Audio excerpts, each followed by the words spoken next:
अस्सलाम वालेकुम दोस्तों।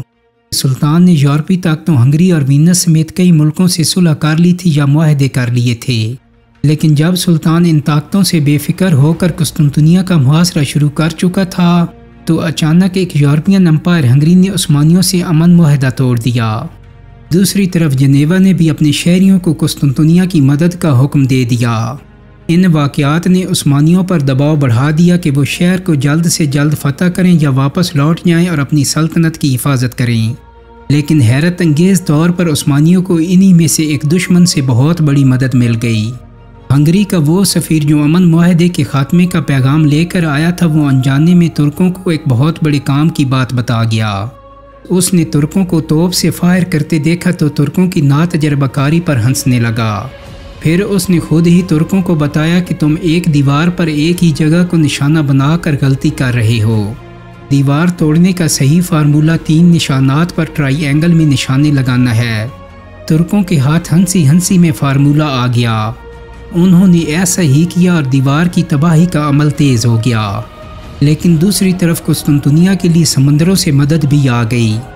ज़मीनी मुहाज के साथ बहरी मुहाज भी भरपूर गर्म हो चुका था। तुर्क बहरी बेड़े ने 18 अप्रैल को अपने एडमिरल सुलेमान बाल्टोगलू की क़यादत में गोल्डन हान पर पहला हमला किया। उस्मानियों ने जंजीर की हिफाजत के लिए खड़े मुखालिफ जहाज़ों पर पहले गोलाबारी की और फिर इन जहाज़ों पर चढ़कर कब्जा करने की कोशिश की, लेकिन कुस्तुनतुनिया के जहाज़ बहुत बड़े थे और इन पर छोटे गोलों का कोई असर नहीं हुआ। इनके मुहाफिजों ने अपने बुलंद जहाज़ों से तीरों की बारिश करके उस्मानियों को पीछे धकेल दिया। 2 रोज़ बाद 20 अप्रैल की सुबह उस्मानी बेड़े को दूसरे चैलेंज से वास्ता पड़ा जब सी ऑफ मार्मरा में जनेवा के 3 बहरी जहाज़ उनके मुकाबले पर आ गए। इन जहाज़ों को पोप निकोलस V ने भेजा था। इनमें कुस्तुनतुनिया के लिए सिपाही हथियार और खुराक लदी हुई थी। इनके साथ कुस्तुनतुनिया का एक तिजारती बहरी जहाज़ भी था। सुल्तान उस वक्त साहिल से 2 मील दूर अपने खेमे में बैठा था। उसे इन जहाज़ों के आने की खबर मिली तो वो घोड़ा दौड़ाता हुआ साहिल पर पहुंचा। उसने अपने बहरी बेड़े के कमांडर को सख्त तरीन पैगाम भेजा, तुम इन जहाज़ों को पकड़कर मेरे पास ले आओ या फिर जिंदा मेरे पास मत आना। सुल्तान इतना पुरजोश और मुज़तरब था कि वो अपना घोड़ा बार बार पानी में डाल रहा था। वो बुलंद आवाज़ में पुकार कर अपने सिपाहियों का हौसला बढ़ा रहा था। लेकिन एक बार फिर वही मसला था कि दुश्मन के जहाज़ उस्मानी बहरी जहाज़ों से जसामत में बहुत बड़े थे। इन पर गोलाबारी और तीरों का कोई असर नहीं हो रहा था। 3 घंटे की लड़ाई और भारी जानी नुकसान उठाकर उस्मानी बहरी बेड़ा पीछे हटने पर मजबूर हो गया। कुस्तुनतुनिया वालों ने जंजीर हटाकर चारों इमदादी जहाज़ गोल्डन हान में दाखिल कर लिया और जंजीर फिर बराबर कर दी। अब ज़ाहिर है उस्मानी सुल्तान मोहम्मद सानी का गुस्से में आना जायज़ था। वो 10,000 सिपाहियों के साथ अपनी बहरी बेड़े के हेडक्वार्टर पहुंचा। उसने एडमिरल सुलेमान बाल्टोगलू को 100 कोड़े लगवाए उसकी जायदाद जब्त करने का हुक्म दिया और उसे बरतरफ करते हुए हमजा बेग को नया एडमिरल बना दिया।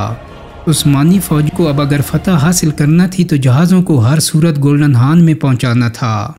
सुल्तान मोहम्मद ने बहरी जंगी तारीख को बहुत बारीकी से पढ़ा था। उसे मालूम था कि तारीख में कई बार बहरी जहाज़ों को ज़मीनी रास्तों पर भी खींचना पड़ता है। सो सुल्तान ने भी अपने जहाज़ खुश्की के रास्ते गोल्डन हान में उतारने का फ़ैसला किया। उसने गलाटा से गोल्डन हान तक लकड़ी के तख्तों की तकरीबन 1.5 मील लंबी सड़क बनवाई। इस सड़क के रास्ते में एक 200 फुट ऊंची पहाड़ी भी आती थी। सड़क पर लकड़ी के पहिए रख कर इन्हें जानवरों की चर्बी से चिकना कर दिया गया। फिर चरखियों की मदद से छोटे बहरी जहाज़ों को समंदर से क्रेन की तरह उठाकर इन पहियों पर रखवाया गया। सैकड़ों इंसान और बैल इन्हें खींचकर जंजीर को बाईपास करते हुए गोल्डन हान में ले गए और इस तरह बहरी जहाज़ गोल्डन हान में उतार दिए गए। कुस्तुनतुनिया का एक मजबूत सहारा टूट गया। गोल्डन हान पार हो जाने से कुस्तुनतुनिया में कोहराम मच गया। शहर वालों को मगरबी दीवार से सैकड़ों सिपाही और तीरंदाज गोल्डन हान वाली दीवार पर भेजना पड़े। इस मुंतकिली की वजह से मगरबी दीवार का दिफा जो पहले ही कमज़ोर पड़ चुका था मज़ीद कमज़ोर हो गया। कुस्तुनतुनिया के मुहाफिज इस नतीजे पर पहुंचे कि शहर को बचाना है तो गोल्डन हान से उस्मानी बेड़े को हटाना होगा। इसीलिए 28 अप्रैल को कुस्तुनतुनिया के 5 बड़े बहरी जहाज़ों और कई छोटी कश्तियों ने उस्मानी बेड़े पर हमला कर दिया। उन्होंने ग्रीक फायर से उस्मानी जहाज़ों को जलाने की भी कोशिश की, लेकिन ये हमला कामयाब नहीं हुआ। بلکہ ان کی ایک حملہ آور کشتی مکمل تباہ اور دوسری بیکار ہو گئی۔ عثمانیوں کی بھی ایک کشتی تباہ ہوئی لیکن باقی بیڑا محفوظ رہا۔ بحری لڑائی میں شدت آنے کے ساتھ ساتھ زمینی محاذ پر بھی جنگ تیز ہو گئی۔ 7 مئی تک عثمانیوں نے شہر کی دیوار پر 2 بڑے حملے بھی کر دیے تھے، لیکن دیوار پر چڑھنا اب بھی ممکن نہیں ہو پا رہا تھا۔ عثمانیوں نے لکڑی کے بنے ہوئے ٹاورز کے ذریعے بھی سپاہیوں کو دیوار پر اتارنے کی کوشش کی لیکن یہ بھی ناکام رہی۔ مزید یہ کہ عثمانی انجینئرز نے بارودی سرنگیں بچھانے کے لیے جو سرنگیں کھودی تھی ان میں بھی محافظوں نے پانی چھوڑ دیا۔ عثمانی فوج ایک بار پھر بد دل ہونے لگی۔ اس پر مزید یہ کہ وینس سے ایک جہاز قسطنطنیہ پہنچا جس نے جنگ کا نقشہ ہی بدل دیا۔ اصل میں تو یہ جہاز شہر والوں کو خبر دینے آیا تھا کہ یورپ سے کوئی فوج ان کی مدد کے لیے نہیں آئے گی، لیکن چونکہ عثمانیوں کے یورپی ملکوں سے معاہدے ٹوٹ چکے تھے اس لیے وہ سمجھے کہ ہنگری سے فوج آ رہی ہے۔ عثمانی فوج میں مشہور ہو گیا کہ ہنگرین جرنیل کی قیادت میں ایک صلیبی لشکر زمینی راستے سے تھریس پہنچ گیا ہے، جس کا نشانہ اب عثمانی دارالحکومت ایڈرین ہوگا۔ ان کے خیال میں وینس کا یہ جہاز بھی دراصل اسی صلیبی لشکر کا ایک حصہ تھا۔ یہ افواہ محاصرے میں بیٹھی فوج کے لیے نیندیں اڑا دینے والی تھیں۔ سلطان کے لیے فوجیں لے کر آنے والے سردار بھی اس افواہ سے فتح کی امید چھوڑنے لگے تھے۔ اس کے لیے سلطان اور اس کے مشیروں نے طے کیا کہ ایک آخری پرزور حملہ کیا جائے۔ اس حملے میں شہر فتح ہو گیا تو ٹھیک ورنہ محاصرہ ہٹا لیا جائے گا۔ آخری حملے سے پہلے 26 مئی 1453 کی رات سلطان محمد نے ایک نفسیاتی حربہ آزمایا۔ اس نے حکم دیا کہ اب سے ہر رات ہر خیمے کے سامنے ایک نہیں 2 بڑے بڑے الاؤ روشن کیے جائیں۔ سپاہی آدھی رات تک فوجی بینڈ بجائیں اور خوب نعرے بازی کی جائے۔ پہلی رات جیسے ہی الاؤ روشن ہوئے روشنی کی ایک لکیر تا حد نظر پھیل گئی۔ فوجی بینڈ اتنی زور سے بجے کہ قسطنطنیہ کے محافظ مارے خوف کے سینے پر صلیب بنانے لگے۔ 26 سے 28 مئی تک 3 راتیں مسلسل یہی ہوتا رہا۔ 27 مئی کی رات تو سلطان کی فوج میں شامل کچھ عیسائی سپاہیوں نے شہر والوں کو خبردار بھی کیا۔ انہوں نے تیروں کے ساتھ باندھ کر وارننگ والے پیغامات شہر میں پھینکے۔ ان پر لکھا تھا تیار رہو عثمانی فوج فیصلہ کن حملہ کرنے والی ہے۔ ادھر 26 سے 28 مئی تک عثمانی توپوں نے دیوار پر دن رات اتنی بمباری کی جتنی پوری محاصرے کے دوران پہلے نہیں ہوئی تھی۔ بڑی توپ بھی کبھی کبھار چلتی رہی لیکن باقی توپوں نے مل کر بڑی توپ سے بھی زیادہ کام کیا اور کئی جگہوں سے دیواروں کی دھجیاں اڑ گئیں۔ ان 3 دنوں میں سلطان اپنے لشکر میں گھومتا رہا۔ وہ سپاہیوں کو بہادری پر انعام اور بزدلی پر سزا دینے کے اعلانات کرتا رہا۔ بہرحال 28 مئی کو ساری مسلم فوج نے روزہ رکھا اور پورا دن عبادت میں گزارا۔ دوسری طرف قسطنطنیہ کے اندر بھی پادریوں نے مقدس علامات اور صلیب کے ساتھ شہر میں جلوس نکالا۔ وہ مغربی دیوار پر بھی گئے جہاں انہوں نے شہر کے محافظوں کو فتح کی بشارت دی اور ان پر مقدس پانی بھی چھڑکا۔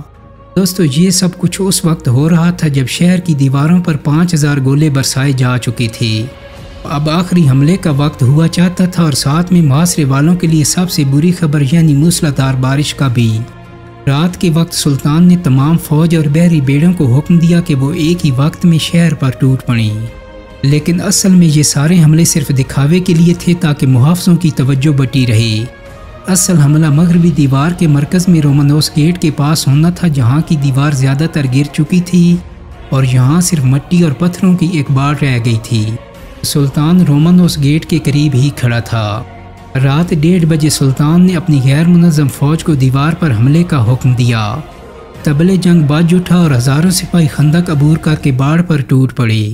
قسطنطنیہ کے محافظ اپنے کمانڈر جستنیانی کی قیادت میں بھرپور دفاع کر رہے تھے۔ انہوں نے عثمانی فوج پر پتھروں، گریک فائر اور تیروں کی ایسی بارش کی کہ ہزاروں سپاہی شہید ہو گئے۔ 2 گھنٹے تک بڑی خوفناک جنگ ہوئی۔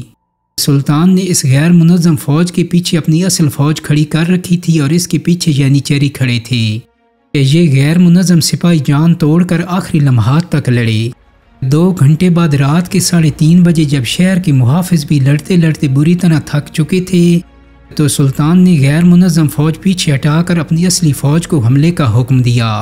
اناطولین انفینٹری کے دستے ڈھالوں کی آڑ میں آگے بڑھنے لگے تو ان پر تیروں اور پتھروں کی بارش ہونے لگی۔ پھر شہر کے محافظوں نے ان پر گریک فائر پھینک کر انہیں جلانا بھی شروع کر دیا۔ मुहाफ़िज़ों ने छोटी तोपों से फायर भी खोल दिया और इस सब कुछ से इन्फेंट्री के सैकड़ों सिपाही शहीद हो गए। अब सुल्तान के पास इसके सिवा कोई चारा नहीं था कि वो भी दीवार पर बैठे मुहाफ़िज़ों पर तोपों से गोलाबारी करे। चुनांचे उसने अपने तोपखाने को दीवार पर भरपूर गोलाबारी का हुक्म दे दिया। दीवार पर बमबारी शुरू हो गई और ये तरकीब कामयाब रही। एक बड़ा गोला गिरा और उससे दीवार का एक हिस्सा उड़कर परे जा गिरा। यहाँ एक बड़ा गैप बन गया जिससे फौज के 300 सिपाही शहर के अंदर दाखिल हो गए, लेकिन रोमी मुहाफ़िज़ भी मुस्तैद खड़े थे। उन्होंने इन 300 सिपाहियों को ज़्यादा आगे नहीं बढ़ने दिया और जल्दी शहर से बाहर निकाल दिया। ये खौफनाक लड़ाई 2 घंटे जारी रही, लेकिन फ़ौज को फतह ना मिल सकी। सुबह के 5:30 बजे सुल्तान ने इस फ़ौज को वापस बुला लिया। इन हमलों में सुल्तान की फ़ौज बुरी तरह थक चुकी थी। अब सिर्फ 12,000 यानीचरी और 5,000 दूसरे सिपाही बाकी बचे थे, यानी कुल 17,000 फ़ौज ही सही सलामत और ताज़ा दम पीछे खड़ी थी। बाकी फ़ौज रात भर के हमलों में थक चुकी थी। सुल्तान शहर के मुहाफ़िज़ों को आराम का मौका नहीं देना चाहता था, सो उसने अपनी फ़ौज के इस आखिरी हिस्से को इसी वक्त हमले का हुक्म दे दिया। सुल्तान अपनी फ़ौज के इस आखिरी ताज़ा दम हिस्से को भी हमले का हुक्म देकर ये जानता था कि वो बहुत बड़ा जुआ खेल रहा है। इसकी सारी कामयाबी का इन्हिसार इसी आखिरी हमले पर था। अगर ये हमला भी नाकाम हो जाता तो फिर सुल्तान के पास वापसी के सिवा कोई चारा ना था। इस हमले को यानीचरी लीड कर रहे थे। उन्होंने भरपूर हमला किया, लेकिन किले के मुहाफ़िज़ भी थकन से चूर होने के बावजूद यानीचरी के मुकाबले पर डट गए। बज़ाहिर फतह की कोई उम्मीद अब भी नज़र नहीं आ रही थी। ये तारीख़ी जंग अपने अरूज पर थी कि उस्मानियों को एक गैर मुतवक्के बड़ी कामयाबी मिल गई। वो ये कि शहर की मगरबी दीवार की तह में एक खुफिया दरवाज़ा था जिसे सर्कस डोर भी कहा जाता था। इस दरवाजे को शहर के मुहाफ़िज़ उस्मानी कैंप पर छापा मार कार्रवाइयों के लिए इस्तेमाल करते थे। 28 मई की रात कुछ रोमी मुहाफ़िज़ों ने इस दरवाजे को इस्तेमाल किया, लेकिन वापसी पर बंद करना भूल गए। एक तुर्क सिपाही ने यह सारा मंजर देख लिया। फिर 50 तुर्क सिपाही यहीं से अंदर दाखिल हुए और उन्होंने शहर की दीवार पर पहुंचकर सलीबी परचम फाड़ दिए और सल्तनत उस्मानिया का परचम लहरा दिया। उधर दूसरी मगरबी दीवार पर मुहाफ़िज़ों के साथ बदकिस्मती ये हुई कि उनका कमांडर जस्टिनियानी, जो पहले से ज़ख्मी था, लेकिन रात की लड़ाई में उसे कुछ और गहरे ज़ख्म आए और अब वो लड़ने के काबिल ही नहीं रहा था। उसकी हालत इतनी ख़राब थी कि शहंशाह कुस्तुनतीन ने उसे फ़रार होने के लिए खुफिया दरवाजे की चाबी थमा दी, लेकिन जैसे ही जस्टिनियानी के चंद साथी उसे लेकर इस दरवाजे से बाहर निकले, उसके बाकी सैकड़ों सिपाही भी उसके पीछे ही हो दिए।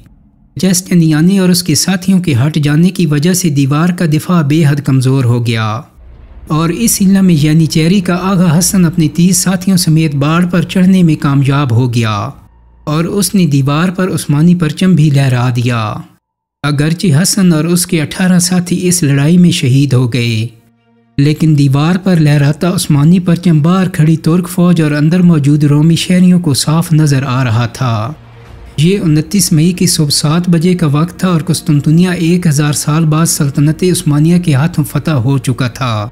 यानीचेरी शहर में दाखिल हो चुके थे और उन्हें देखकर शहर के बाहर खड़ी थकी हुई उस्मानी फौज में एक नया जोश भर गया था।